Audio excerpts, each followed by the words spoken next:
Aliniacha ulima, akaniambia mimi mamangu nakupenda. Mamangu mlee mtoto mdogo wangu vizuri. Mamangu nakutakia maisha mema, umlinde mdogo wangu tu.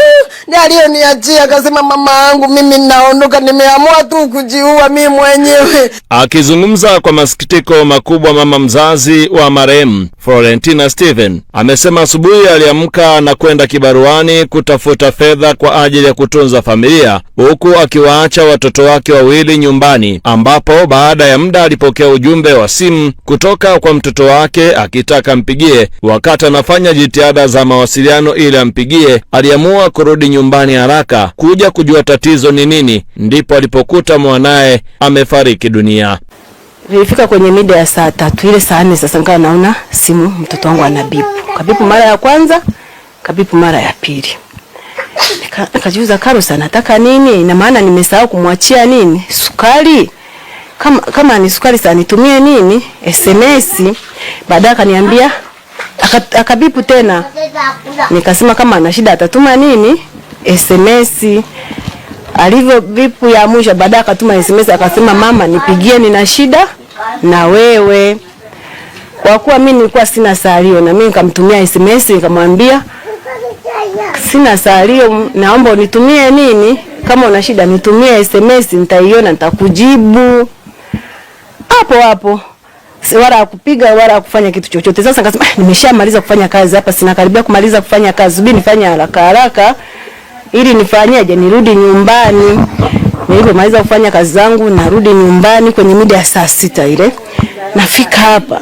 Kwanza nilikuja, unajua kama wasiwasi hivi mbio kwenye barabara, naona kama bajaji haifanyiji, haifiki. Ninafika hapa, nasikia mtoto analia ndani. Carlos, napiga hivi pazia. Nilikuta mimi mwanangu amefanyaje?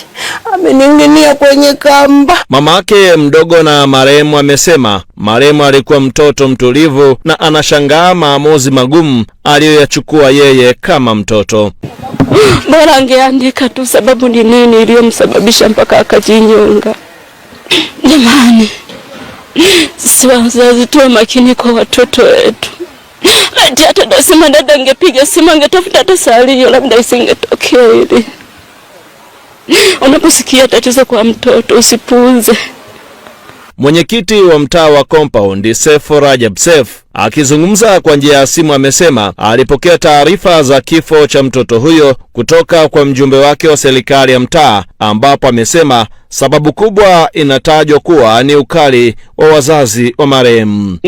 Tulimkuta mama wa marehemu mwenyewe na baba wa marehemu mwenyewe. Jana yule kisa alichojinyonga yawezekana ni ukali tu wa familia. Inaonekana huwa akifanya kosa mama yake huwa ni mkali sana. Mama yake huwa ni mkali, familia ile ni wakali. Sasa alihisi kwamba kosa hili nililolifanya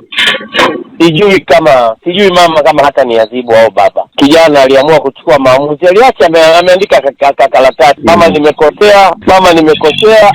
Sasa kwa ufupi tu ni kwamba mtoto yule aliamua kujinyonga, lakini walijaribu kumwahi, wamefika wanakata kamba, tayari mtoto ikawa muda wake umeshafika.